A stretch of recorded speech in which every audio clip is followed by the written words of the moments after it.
हापूस आहे, किशनभोग आहे, ह्या जाती, हिमसागर आहेत, ह्या ज्या जाती आहेत ह्याच्यामध्ये फुलगळ खूप मोठ्या प्रमाणावर येते. ह्याच्यामध्ये संयुक्त फुलांचं प्रमाण सुद्धा कमी येतं आणि साधारणपणे 99.50 ते 99.80% हा जेनेटिकल गुणधर्म आहे की ह्याची फुलं गळूनच जातात.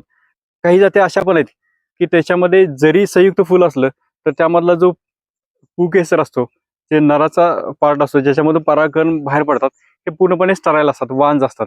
त्यामुळं बऱ्याच वेळा सांगितलं होतं की एकच जात न होता 10 ते 15% इतर वेगवेगळे वाणांची लागवड करा, जेणेकरून परागीभवनासाठी खूप मोठी मदत होते. दुसरा एक फॅक्टर आहे की कधी कधी समजा गेल्या वर्षी प्रचंड फळधारणा झालेली आहे, काही जाती ऑलरेडीच 1 वर्षाआड फळधारणा, हापूससारखे काही जाती आहेत की 1 वर्षाआड फळधारणा होते.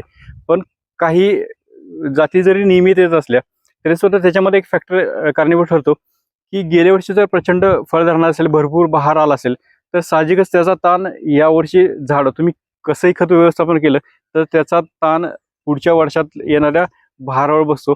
आणि तुम्ही खूप चांगलं जरी व्यवस्थापन केलं तर अपेक्षित प्रमाणामध्ये मोहर येत नाही आणि जरी मोहर आला तरी फळधारणा होत नाही. बहुतांश मोहर गळून जातो आणि खूप कमी प्रमाणामध्ये आपल्याला फळधारणा झालेली असते.